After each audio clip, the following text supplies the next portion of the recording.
So with that, let's get started with our first question.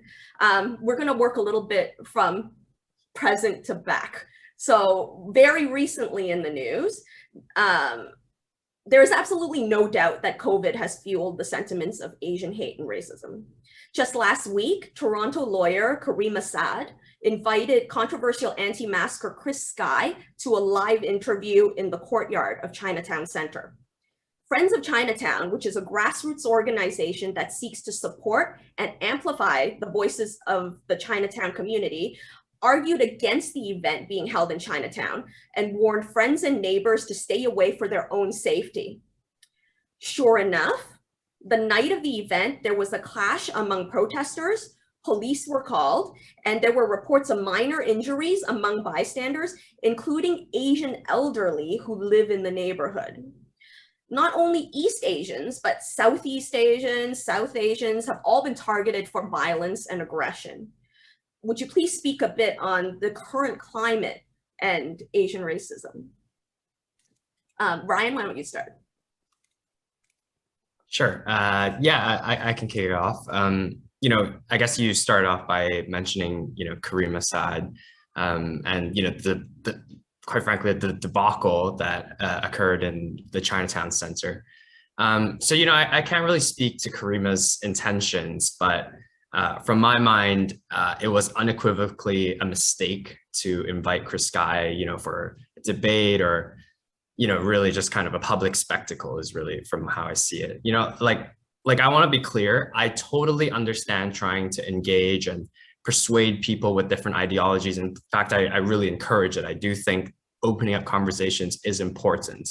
But you also have to think about the context that that particular incident was in.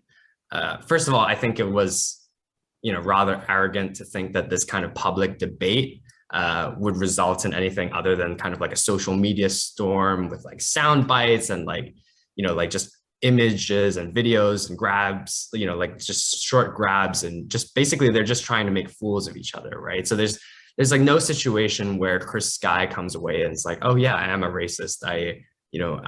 I've injured the community, right? It really is just a social media spectacle on both sides, right? And really all that was accomplished was, Chris Sky got more fuel to keep doing what he's doing. And so, it's unequivocally, a mistake and the incorrect move to hold that event at all. And, to hold it in, the community space, within Chinatown, it's a lack of consideration for some of the real issues facing the Asian community. For example, there's undocumented people who don't want police to be involved in that area, elderly and Asian communities not wanting to see it have violence or even just the threat of violence on their streets, right?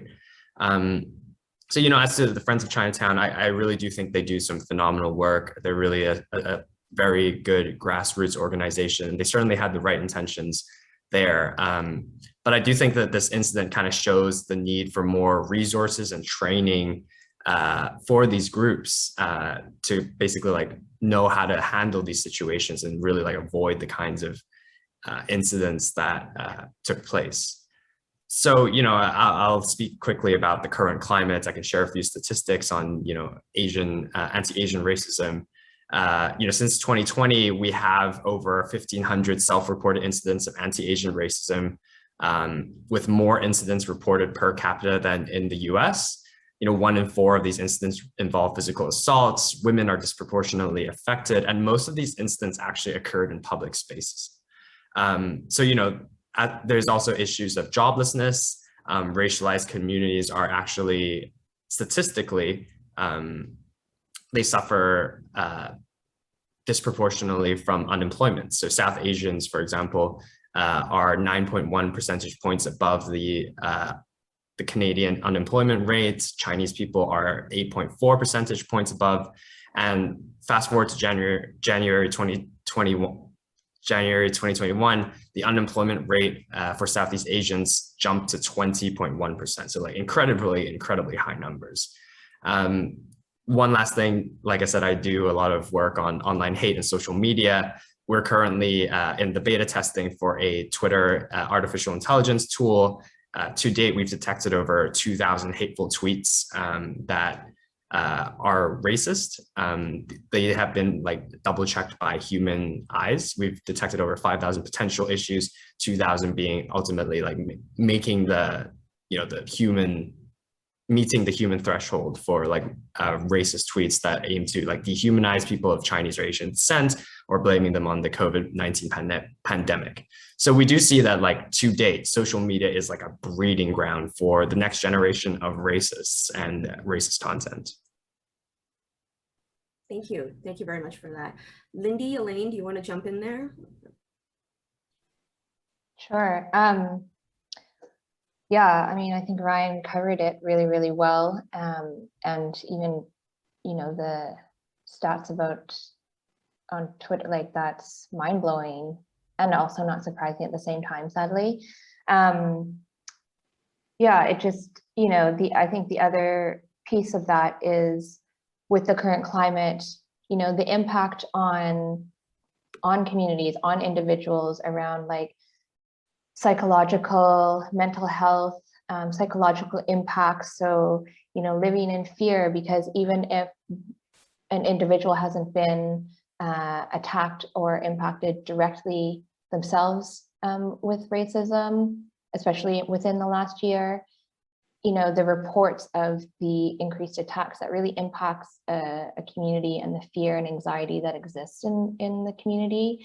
And I think too, like, it impacts like mobility. So like it can limit mobility. People are more fearful to be out in public, especially by themselves, or social isolation. And it's when we're looking at elders, like isolation and social isolation is already a challenge with the layer of COVID on it, that's conflated and increased. And then the fear and anxiety and further isolation from, fear of being attacked because of what we're seeing in the media and what we know has been happening within our communities.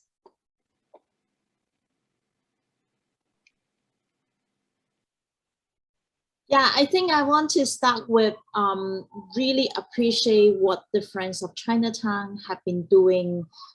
So Friends of Chinatown is the strong allies of Butterfly, and so they work so hard with T-Base, how to build a community in Chinatown. And I think this is very, very important that they have a lot of progressive activists, but at the same time, they are also on the ground to organize the people in Chinatown across generation, across age. And I think this is so important. And I think that what they are doing also is address particularly the gentrification. When we talk about racism, we always talk about the physical attack or assault, but actually there is a bigger scale of racism is happening, right? Gentrification, how to kick out the Chinese run business, and then how to kick out the senior, the housing issue, housing problem, and they are doing amazing work. And I think how they handle this issue also reflect as the activist, no matter who are you, because I think sometimes people have very good progressive idea that is like trying to, to bring the justice.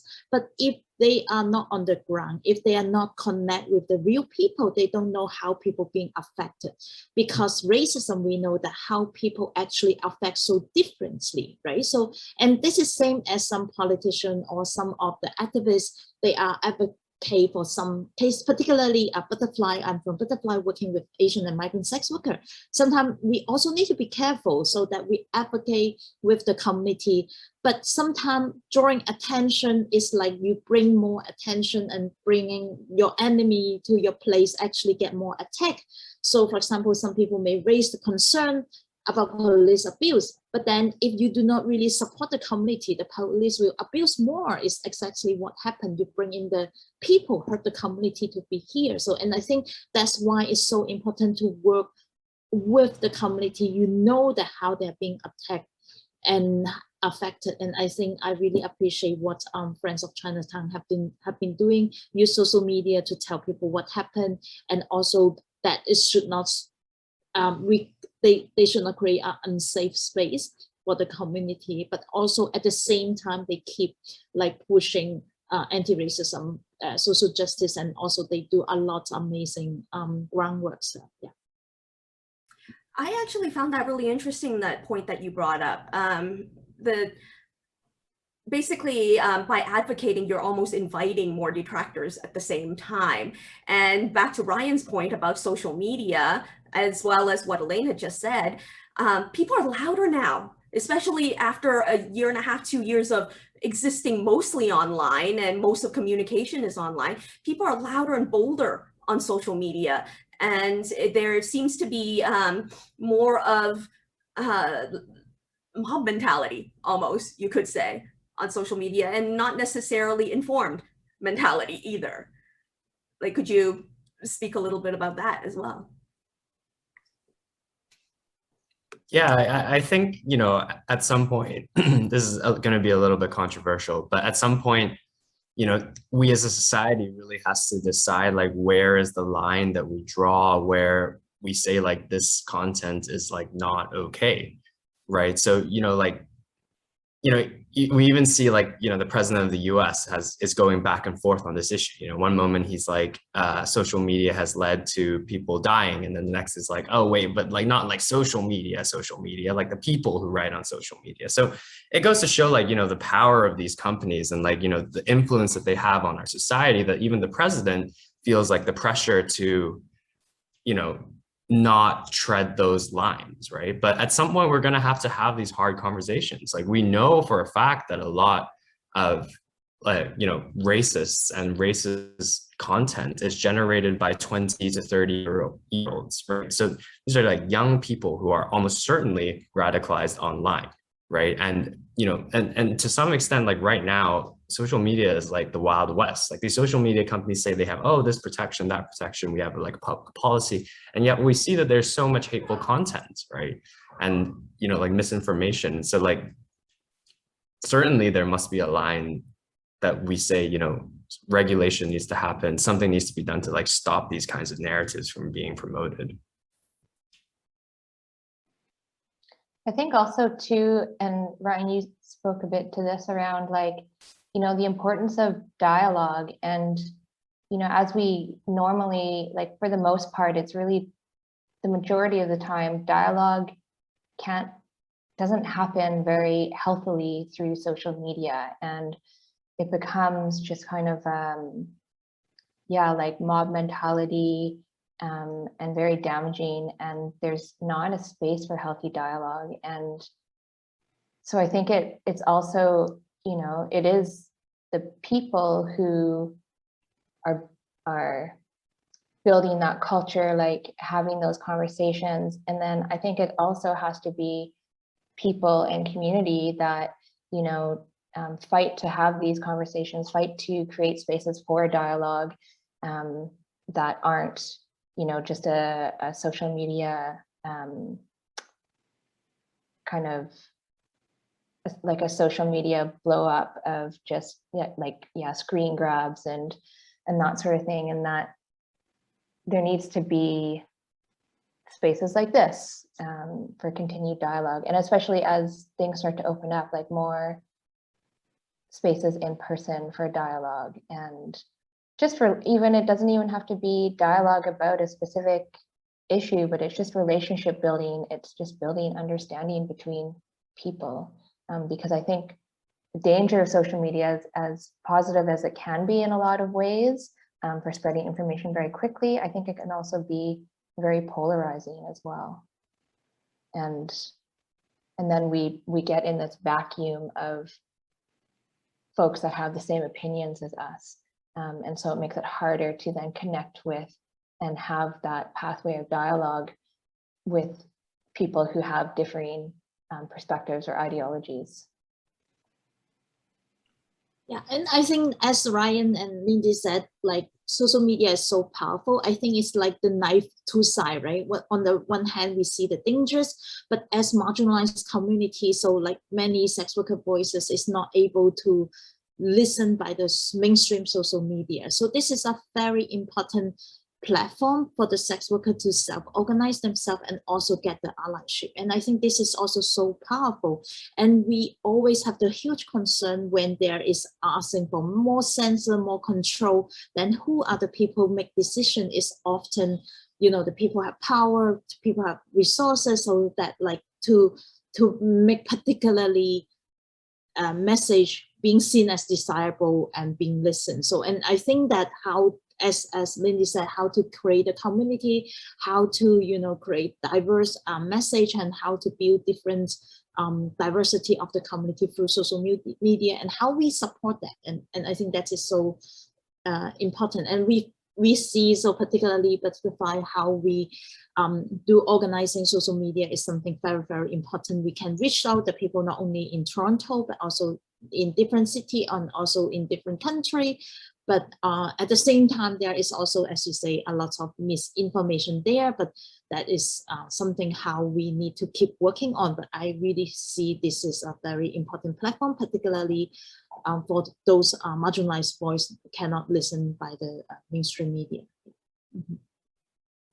Yeah, and you know, like I think Elene and, you know, Butterfly and you know, like it is really like kind of just a great example of like how social media it has so much potential for good, right? Like, you know, like I've learned so much from Butterfly's social media just from following, and, you know, I know many of my colleagues have as well, right?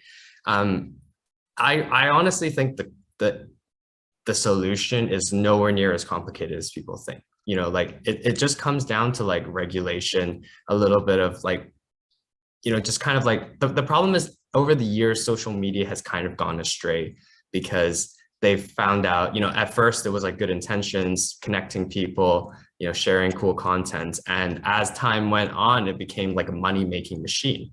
And the reason for that is that social media companies' profits are derived from their ability to push people in certain directions, right? You know, one moment you like whatever, like, you know, cars or whatever, and next moment you're seeing a bunch of car ads, right? So the fact is that like social media, you know, as Lyndi's mentioned, has made everyone so like all these groups are polarized, and they're becoming echo chambers where they're just kind of feeding each other back, right? That doesn't have to be what social media is. And I'm sure social media companies will still continue to turn out large profit margin if they, you know, while not promoting this kind of polarization and, you know, like hate speech and, you know, like really like attention grabbing things. So, you know, I really think we need to have like a deeper conversation with like, you know, government, social media companies to like facilitate that kind of relationship.